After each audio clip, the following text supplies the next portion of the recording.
Kom ons luister na die verhaal van die dag toe Jesus gehuil het, soos hy nog nooit van tevore gehuil het nie.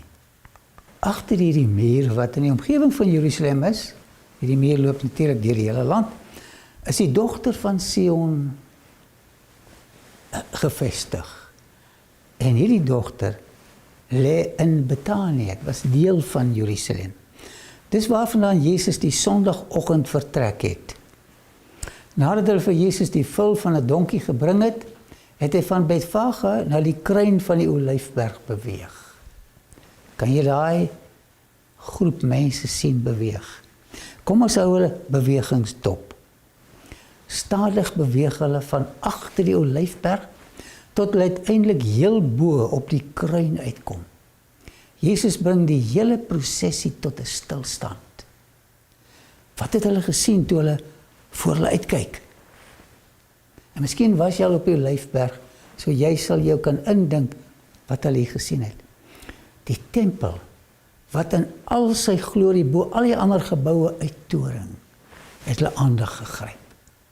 Dis asof die tempel die mense se aandag op die enigste waaragtige lewende God wou vestig. Jood en Romein het aan hierdie struktuur gebou vir baie dekades, om dit in een van die wêreld se mooiste strukture te omskep. Die laatmiddagson het die pragtige marmermure en goudbeslaande suile in 'n sprokieswêreld omskep. Vanaf die Olyfberg waar Jesus en die skare staan, het die tempel soos 'n massiewe sneeustruktuur met goue torentjies gelyk. By die ingang van die tempel was 'n meesterlike kunstige voorstelling van 'n goue wingerdstok met groen blare en pragtige trosse druiwe. Kan jy dit sien? Dit het Israel as 'n voorspoedige wingerdstok voorgestel. Dit het Israel as 'n ekstra voorspoedige wingerdstok voorgestel.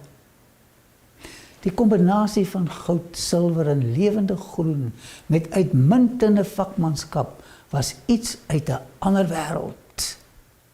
Die groen looitjies was grasieus om die wit pilare met goud gedekoreer.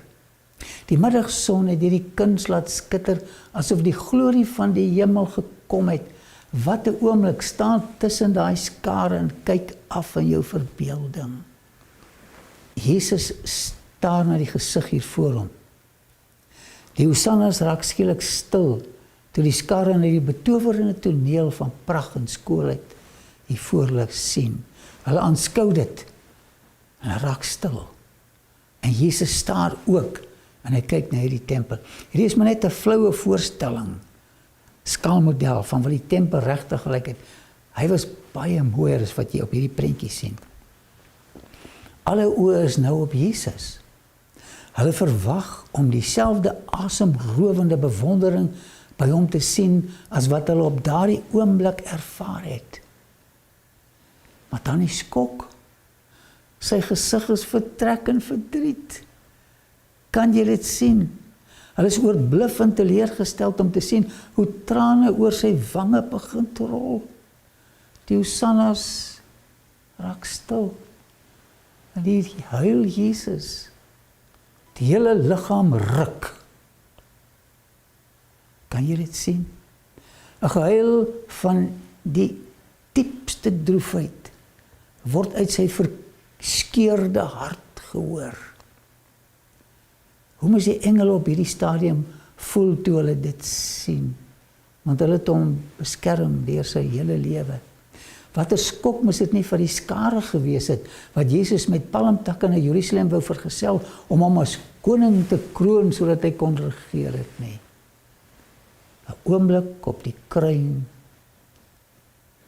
van die Olyfberg, vasgevang in die geskiedenis. Luister wat Johannes oor 'n huilinsident van Jesus, dit is nou by Lazarus se graf, opgeteken het. 11:35. Jesus het geween. Dit is die eerste keer. Nou, hy het nie oor Lazarus is dood gehuil nie, want hy kon hom opgewek het en hy het hom opgewek. Jesus se trane het as gevolg van die simpatie met die mensdom se lot gevloei. Die trane vloei omdat hy dink, as jy moet verlore gaan, of as ek moet verlore gaan. So hy staan voor daai graf en hy huil. So ek en jy verlore moet wees. Hy het gehuil oor ons. Waarom dink jy het hy in 'n vreugdevolle optog gehuil waar mense hom eerbied bewys het?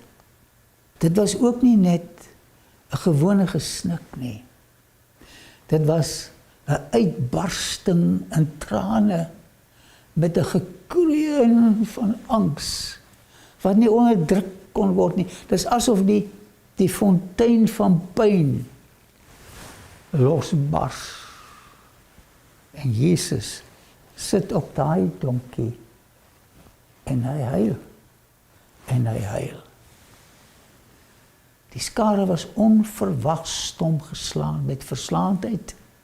Hulle hosannas het opgehou. Baie het in simpatie met Jesus se onverstaanbare, onverklaarbare hartseer ook begin huil.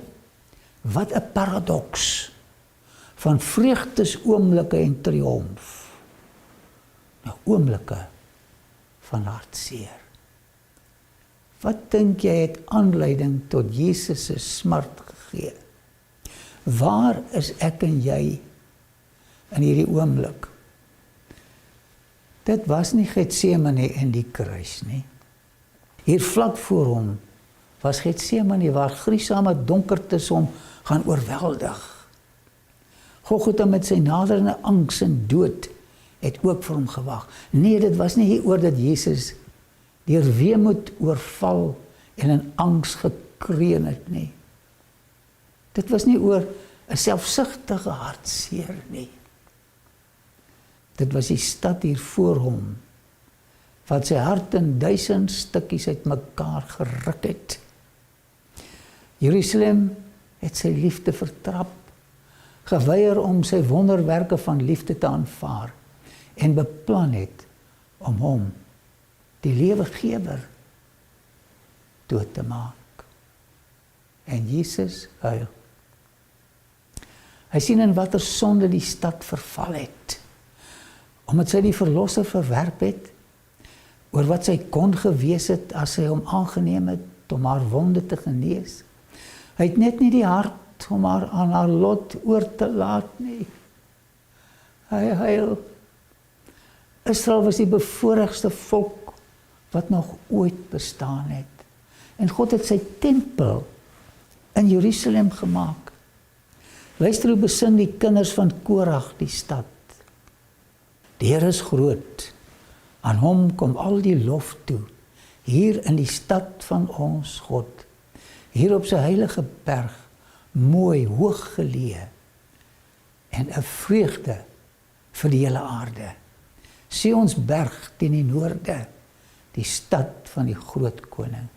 Tragies Korag wat hierdie lied gekomponeer het en die liriek geskryf het, is verlore. God se tere sorg en liefde was op die stad uitgestort, soos wat 'n vader sy enigste kind sou koester en vertroetel. Mag die Heilige Gees hierdie oomblik in ons harte kom bære. Dat ons kan sien wat ons aan hom gaan doen as ons sy genade verwerp en verlore raak. Hy wil nie jy moet verlore raak nie, my dierbare vriend. Hy wil jou vir ewig red. Moenie nee sê vir daai klop aan jou hart nie. Profete het hulle ernstige waarskuwings in die tempel laat hoor. Dit was by die reukofferaltaar waar die aanbidders se gebede met die reukwerk na God opgestyg het. Dis alles wat hier gebeur het en hy staan in huil oor die tempel hier voor hom. Dis hier waar die bloed van die offerdiere gevloei het, waar die bloed van Christus voorgestel het. Hy pleit honderde jare met hulle, hy pleit weer en hy huil want hulle verwerp sy liefde. God se heerlikheid, die Shekinah glorie was bo kan die versoendeksel tussen die twee gerubs. En Jesus staan op daai berg en hy sien dit. En hy bars in trane uit, want alles eindig nou. Het is verby. Wat hy kon gedoen het vir sy volk, het hy gedoen. Jy al met jou kind gepleit, wat die verlore pad stap. En daai kind loop uit jou lewe uit. Jesus het dit 1 miljoen keer erger gevoel. Jesus se hand wat so dikwels op die siekes en die lydenis geplaas is, aangeraak het, waai in diepe gebrokenheid oor die pyn van die verdoemde stad. Totsiens, Jerusalem. Totsiens. Luister of jy sy stemintonasie van uiterste sielswroegingspyn in die volgende woorde hoor. En toe hy naby kom in die stad sien, het hy daaroor geween en gesê, as jy tog maar geweet het, ja ook in hierdie dag van jou, die dinge wat tot jou vrede dien, maar nou, en hy snik soos hy huil, is dit vir jou oë bedek. Die grootste pyn is die pyn in die hart van die Here, as ek en jy verlore is. Want daar sal daar kom, en hy sien die ander kant van verwerping van hom, en daar sal daar kom, dat jou vyande 'n skans rondom jou sal opwerp, en jou omsingel, en jou van alle kante insluit. As jy na argeologie kyk, kan jy daai walle sien wat hulle so teen die mure opgewerp het, met 'n slingervel in die stormramme. Hy sien dit, en hy sien die benoudheid in die stad. Die heerlike bestemming wat Jerusalem kon geniet het, doem voor die Seun van God op. En hy ween, en hy ween, en hy ween, bitterlik. Hy sien wat sy kon gewees het, as hy hom toegelaat het, om haar van haar krankheid te genees, van bevryding van onderdrukking. Hulle kon die magtigste metropool gewees het, wat als verbeur. En Jesus sit daar op die donkie, en hy huil, omdat hulle verlore gaan. Van haar mure kon die duif van goddelike vrede na al die nasies toe kon gevlieg het, en sy kon die wêreldse kroon van glorie gedra het. Die Here het pragtige drome vir jou en my. Drome van pragtige geestelike karakterontwikkeling. Helaas, het dit nie gebeur nie. Kan jy hom daar op die donkie sien huil? Jerusalem. Die idylliese prentjie van wat Jerusalem kon gewees het, word deur sy trane verdof. Hy besef dat sy tans onder Rome se juk gebuk gaan, en hy weet is baie swaar. Dat hulle God se frons ervaar en 'n verskriklike straf sou ondergaan. Hy tel die draad van die klaaglied op, en met 'n stem wat van hartseer bewe, sê hy, maar nou is dit vir jou oë bedek, en die trane rol oor sy hart. En hier gryp ons 'n oomblik van pyn aan in Jesus se lewe. As ek en jy verlore gaan haar hartseer in sy hart inklim, wat nooit sal weggaan nie. Moenie verlore gaan nie. Want daar sal dae oor jou kom, wat jou vyand 'n skans rondom jou sal opwerp, en jou omsingel, en jou van alle kante insluit. Daai benoudheid in 70 na Christus, toe hy magtige Romeinse leers daar aankom. En hulle sal jou en jou kinders in jou teen die grond verpletter, babatjies. En hulle sal in jou nie een klip op die ander laat bly nie, omdat jy die gunstige tyd, toe God jou besoek het, nie opgemerk het nie. Is dit nie op die oomblik 'n gunstige tyd wat God nou met jou praat nie, en met my praat nie? En daar op die Olyfberg, tussen daardie magdom van Hosannas. Hy lei en hy huil oor Jerusalem. Ek hoop nie uit oor jou en my gehuil nie.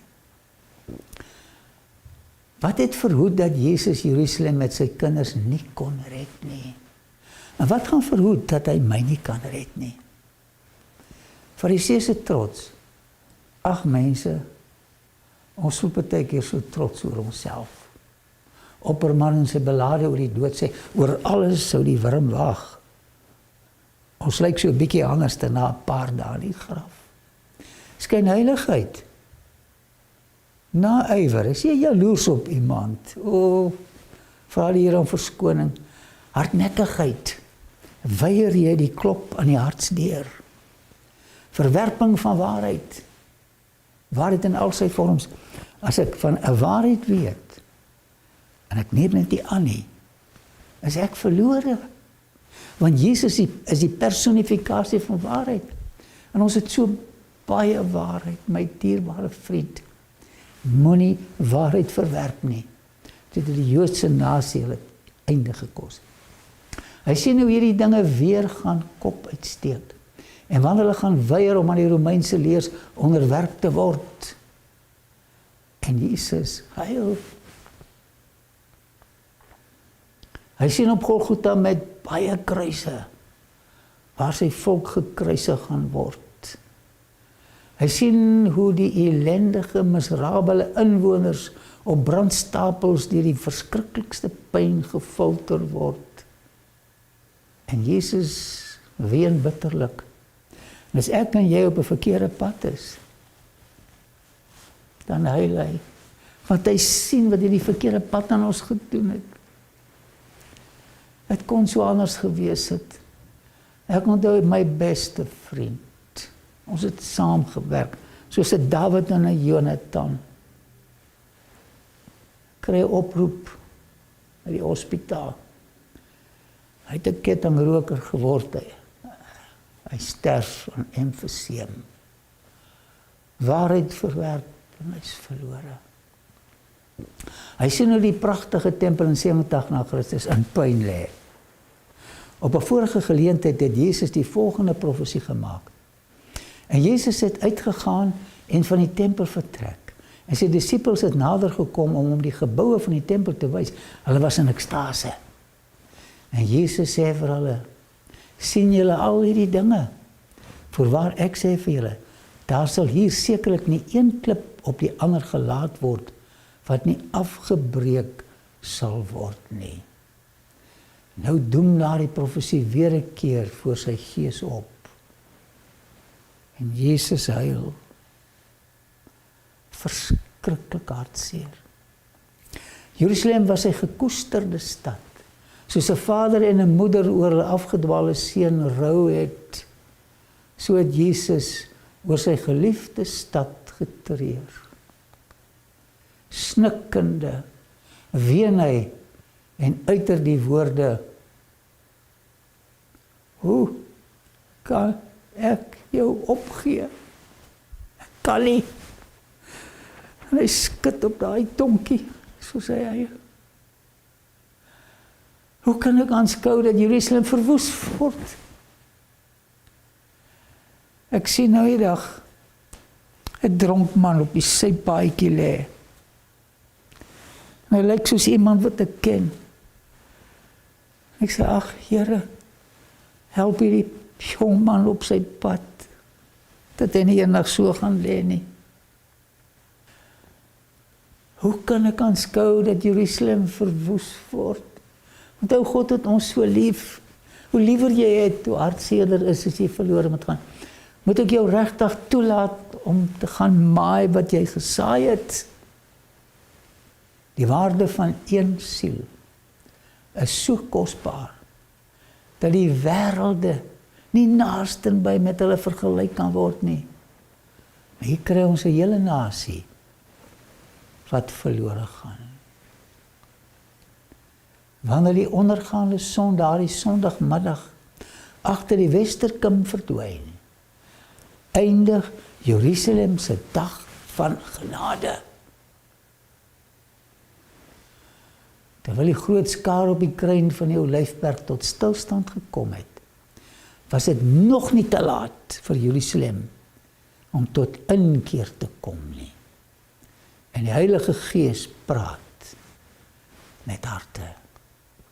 Die engel van genade was op daardie oomblik gereed om haar vlerke te vou en van die goue troon te vertrek en die vinnig komende oordeel te vel. Minute later. Maar met 'n hart vol liefde het Jesus nog steeds vir Jerusalem gepleit. En miskien vir daai engel gesê, wag so 'n bietjie, wag net so 'n bietjie. Die stad wat sy genade geminag het, sy waarskuwings geïgnoreer en haar hande met sy bloed bevlek het. Ag, as Jerusalem tog net tot bekering wou kom, want dit was nog nie te laat nie. En in jou lewe en my lewe is dit nog nie te laat nie, want ons leef nog. Maak dinge reg. Jy kan nie verlore gaan nie. Jy kan dit nie aan die Here doen nie. Weer spreek die Gees van God met Jerusalem. Die nuus bereik die leiers. Dit is so belangrik. Bereik die leiers dat Jesus die stad met 'n massa mense nader. Hy is onwelkom en met vrees gaan hulle hom tegemoet met die hoop om die skares te verjaag. Hulle uur van genade is besig om te sluit terwyl die son ondergaan. Hardnekkig verwerp hulle hom. Net voor die prosesie met die Olyfberg begin afstap, word hulle deur die leiers onderskep. Hulle wil weet waarom die uitermate vreugdesklanke. Op hulle navraag antwoord die disippels, natuurlik onder inspirasie van die Heilige Gees, wat op daai oomblik oor hulle gekom het, en hulle noem die profesie in die Bybel aangaande Jesus, wat die Fariseërs, die geleerdes, moes geken het. Adam sal vir jou sê, hy is die saad wat die slang se kop op Golgotha gaan vermorsel. Genesis 3 vers 15. Vra vir Abraham. En hy sê vir jou sê, dis Melchisedek, die koning van Salem, die koning van vrede. Jakob sal vir jou vertel, hy is Silo van die stam van Juda. En die Fariseërs en die Sadduseërs luister na hierdie disippels, wat waarheid verkondig wat hulle verwerp het. Jesaja sal vir jou vertel, hy is Immanuel, wonderbaar raadsman, sterke God, ewige Vader, vredevors. Jeremia sal vir jou vertel, hy is die spruit van Dawid, die Here ons geregtigheid. Daniël sal vir jou vertel, hy is die Messias, en julle weet dit, hoekom verwerp julle dit? Hosea sal vir jou vertel, hy is die Here, God van die leerskare.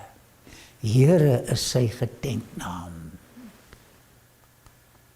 Johannes die Doper sal vir jou vertel, hy is die lam van God, wat die sonde van die wêreld wegneem. En julle wil hom kruisig. Hy wil julle red en julle wil hom kruisig. Die grootte God het van sy troon verklaar, dit is my geliefde seun. Die Vader sê, dit is sy geliefde seun. Julle wil hom verkruisig. Ons, sy disippels, verklaar, dit is Jesus, die Messias, die prins van lewe, die verlosser van die wêreld. Kan jy daai trotse disipels sien? Daai Sanhedrin aanspreek. Die prins van die magte van die duister verklaar, ek ken u, wie u is, die heilige van God. En hulle het gehoor, dat daai gees hierdie woorde gesê het, in Kapernaum. Hulle het dit verwerp. Die triomfantelike intog van Jesus na Jerusalem is 'n geringe voorstelling van die dag wanneer hy op die wolke van die hemel met groot krag en glorie gaan kom. Dis baie naby. Dit geskied in die teenwoordigheid van die trompetgeskal van biljoene engele en die ongelooflike blye gejuig van al die heiliges.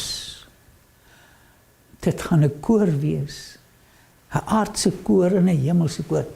Dit gaan die woorde van Christus vervul, wat hy vir die priesters en die fariseërs gesê het. Want ek sê vir julle, nou strang in sy oë, julle sal my van nou af sekerlik nie sien, nie totdat julle sal sê, geseënd is hy wat kom in die naam van die Here. In 'n visioen het Sagaria die dag van finale triomf gesien. Ek wil hê jy moet dit ook sien. Hy het ook die lot van hulle gesien wat Jesus tydens sy eerste koms verwerp het. Maar oor die huis van Dawid en oor die inwoners van Jerusalem sal ek uitgiet die gees van genade en smeekinge. En hulle sal opsien na my, vir wie hulle deurboor het. Kan jy jou indink, as Jesus die dag gaan kom, en hierdie mense word opgewek, en hulle sien wie hulle gekruisig het, en verwerp het. Hulle is verlore. Moenie verlore gaan nie. En hulle sal oor hom rou klaag. Dis nou die Sanhedrin en almal wat hom destyds gekruisig en bespot het. En hulle sal oor hom rou klaag. Hoe? Soos 'n mens rou klaag oor 'n enigste seun en bitterlik oor hom ween. Soos 'n mens bitterlik ween oor 'n eersgebore kind. Miskien het jy 'n kind aan die dood afgegee. Dis hoe Jesus oor jou gehuil het. Dis hierdie toneel wat Jesus gesien het toe hy oor Jerusalem geween het. Kyk en hy huil.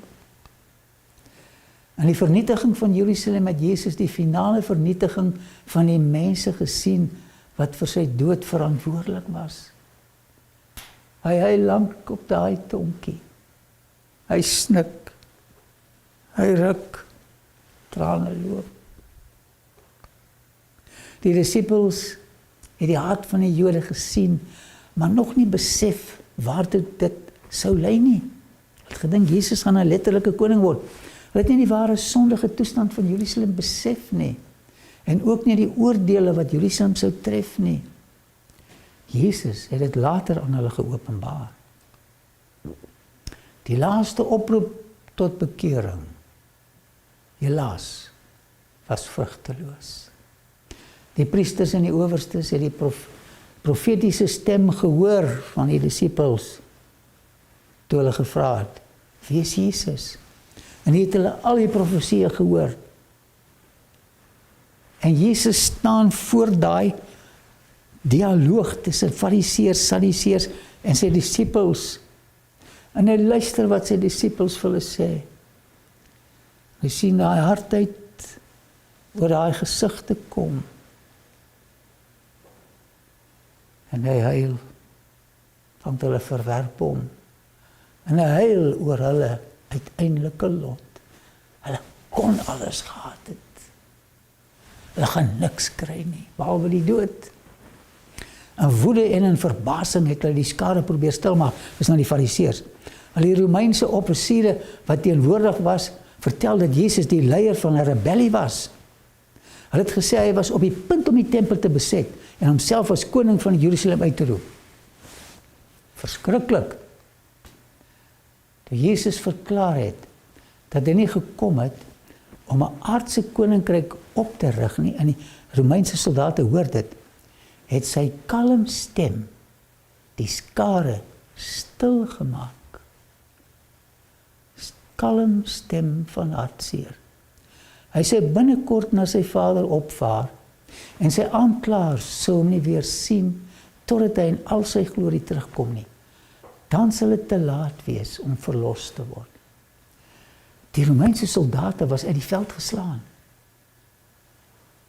Jesus se woorde was nie net vol krag nie, was vol pathos, 'n liefde, 'n jammerte, 'n omgee. En hierdie geharde manne word sag. Ten spyte van die feit dat hulle vreemdelinge vir goddelike invloede was, was hulle hart nog nooit van tevore so aangeraak nie. Jy weet, Jesus huil. Hier is hierdie goddelose heidene nasie, en hy sien sy woorde vind aanklank by hulle, in sy eie volk verwerp hom. Jesus se lyfstaal het vrede, liefde, welwillendheid en stille kalmte en waardigheid uitgestraal. Wat 'n lyfstaal. Heidene aanvaar hom. Sy eie mense verwerp hom. Jerusalem, Jerusalem. 'n onverklaarbare empatie het hulle oorweldig. Iets wat hulle nie kon verklaar nie. Die drang om Jesus te aanbid was sterker as die opdrag om hom te arresteer.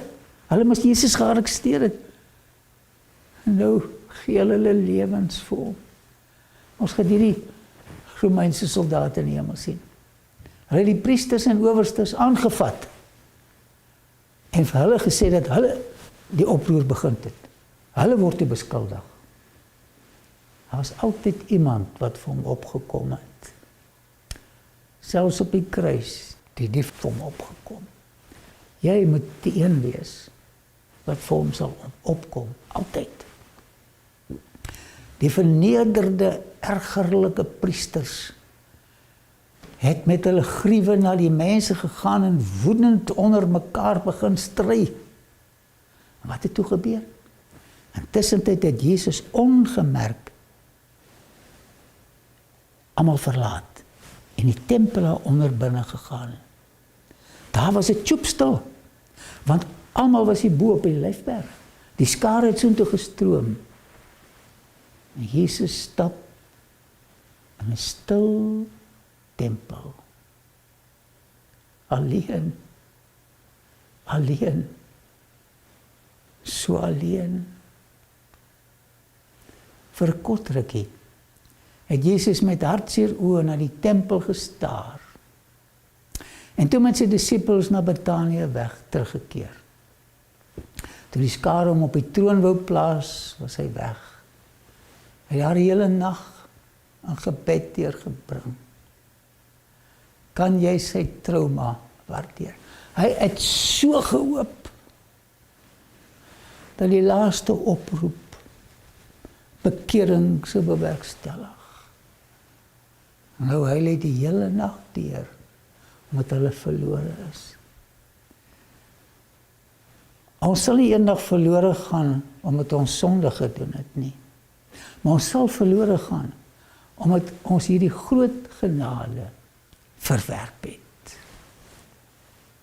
Sal ons ooit besef wat Jesus deurgemaak het, toe sy volk hom verwerp het, toe hy hulle verskriklike ewige verlorenheid besef het. Jy weet, terwyl ek hierdie lesing gedoen het en na die argeologie gekyk het aan die geskiedenis, terwyl ek oor hierdie gebeurtenisse gepyns het, het ek 'n nuwe dimensie van die dieptes van Jesus se sondaarsliefde ontdek. En weet julle wat? As daai vuur aan die einde van die 1000 jaar neerdaal, sê Psalm 46, gaan hy weer snik, soos hy op die Olyfberg snik. Sy kinders is weg, verbrand.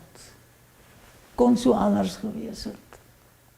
Sy hele liggaam het van ontsteltenis geruk, uitkreun, terwyl hy in die diepste pyn oor die verlorenes huil. Kan jy jouself indink hoe gaan hy voel as jy op daardie dag van sy wederkoms verlore moet wees? Jy gaan Jesus se trane sien, soos wat hy op die Olyfberg in trane was, toe hy aan die verlorenes toestand van sy volk gedink het. Maar wie nog gaan daardie dag huil, as jy nie gered is nie? Jou man. Jou man bid so baie vir jou. Jou vrou, my liewe broer. As jy verloor is, wie jou baie bid jou vrou vir jou. jou kind, jou ouer, jou goeie vriende. As jy nie daar gaan wees saam met hulle as Jesus kom nie, gaan jy nie net God se hartseer breek nie, maar die hartseer van jou geliefdes wat gered gaan word. Het is nie te laat vir jou dinge reg te maak nie. Moet die Here nie wegstuur uit jou lewe nie. Mag ek en jy, my liewe vriend, sy glimlag sien, sy blydskap sien, sy trane van vreugde sien, wanneer hy sy kinders in die nabye toekoms kom haal. Liefdevolle Vader, want so lief het hy hierdie sondaars soos ek gehad en al die ander, dat Jesus gegee het om in ons plek te sterf.